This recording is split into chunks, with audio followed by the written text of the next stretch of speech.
Lecture du livre de Job, chapitre 3, versets 11 et 20 à 23.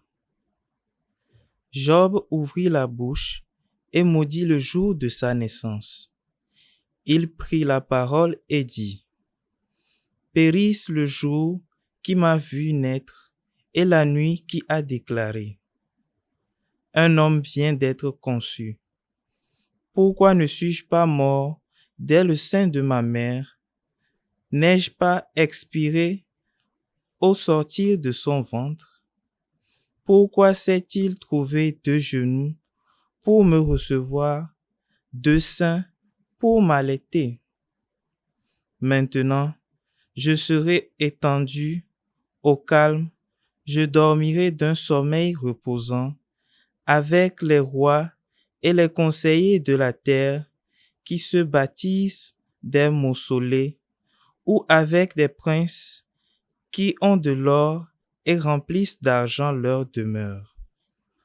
Ou bien, comme l'avorton que l'on dissimule, je n'aurais pas connu l'existence, comme les petits qui n'ont pas vu le jour.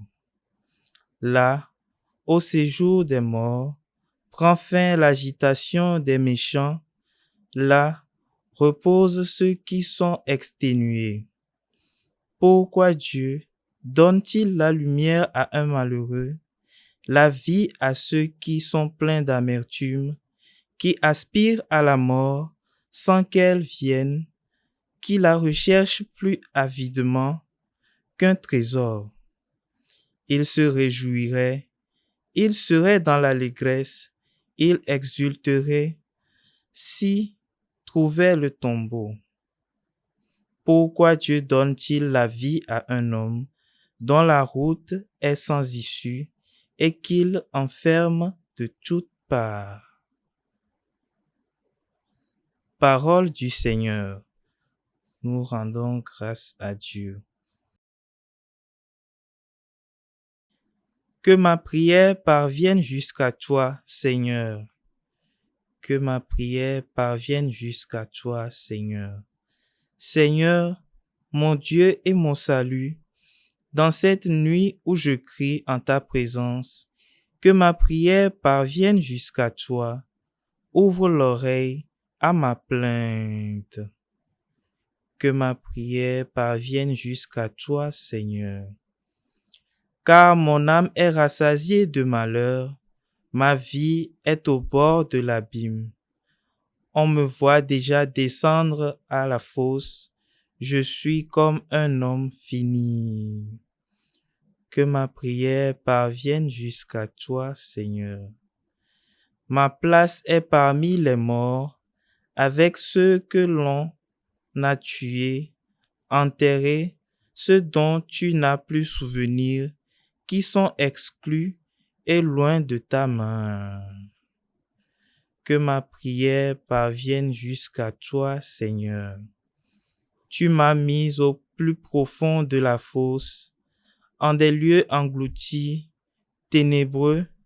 Le poids de ta colère écrase, tu déverses tes flots contre moi. Que ma prière parvienne jusqu'à toi, Seigneur.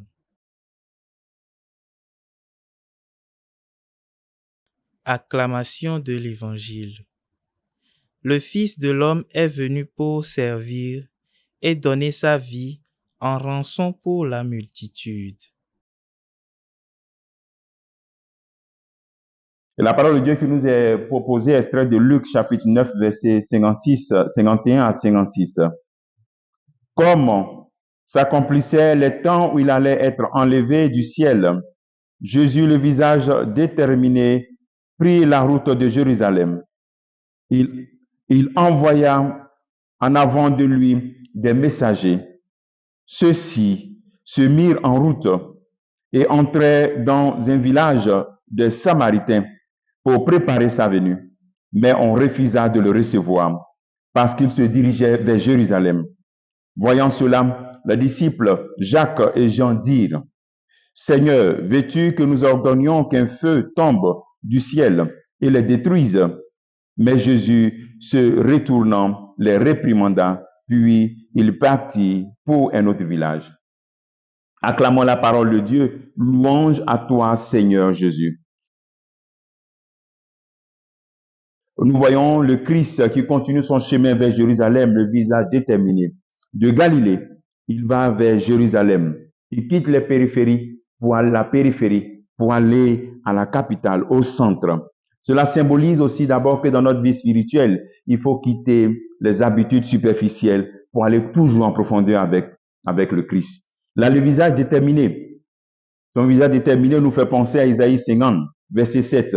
J'ai rendu mon visage dur comme la pierre, et je sais que je ne serai pas trompé. Et aussi dans Ézéchiel 21, verset 7. Tourne ton visage vers Jérusalem. Ici, c'est le serviteur souffrant. Le serviteur souffrant qui est le Christ dont les prophètes parlent ici, Isaïe 50 et puis Ézéchiel 21.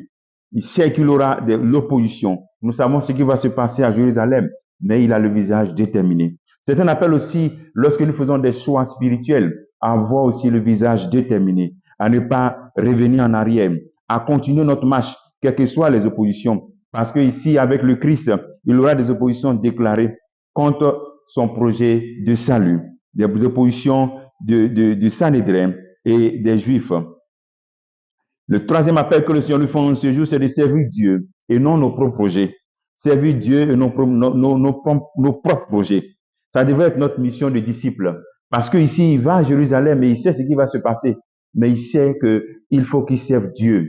Il faut que la volonté de Dieu s'accomplisse partout, de Galilée jusqu'à Jérusalem. Même si il aura l'opposition, il va le conduire à mourir, à souffrir beaucoup et après à ressusciter.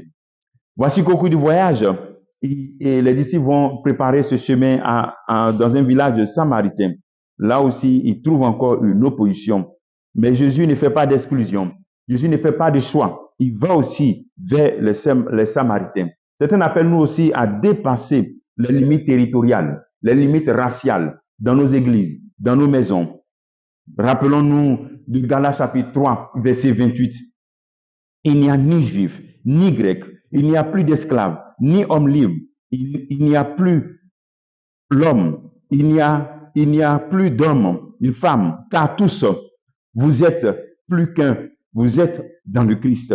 Voilà, il n'y a plus de grec, il n'y a plus d'esclaves, ni hommes libres, ni femmes. Voilà, nous sommes tous des enfants de Dieu et c'est le sang qui coule dans nos veines. Et c'est pour ça que nous devons rompre vraiment ces idéologies raciales ou bien territoriales. Bon, on choisit un tel missionnaire. Si une parent dit, ah, il n'est pas de mon ethnie. On choisit tel évêque. On dit, ah, pourquoi c'est toujours telle ethnie qu'on choisit? Non, l'église maintenant, ce n'est pas une question d'ethnie. C'est une question tout simplement de servir Dieu. Nous sommes appelés à tenir compte de cela pour collaborer à la mission.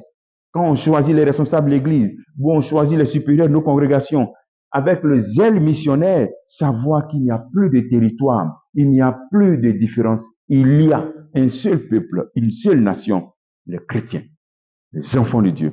Demandons au Seigneur au cours de cette journée de faire cet effort, de se reconnaître comme des serviteurs du Christ. Pose-toi cette question ce jour. Jésus est serviteur, il sert son Dieu, il sert Dieu le Père. Et toi, qui sers-tu? Où le sers-tu? Que Dieu te bénisse au nom du Père et du Fils et du Saint-Esprit. Amen.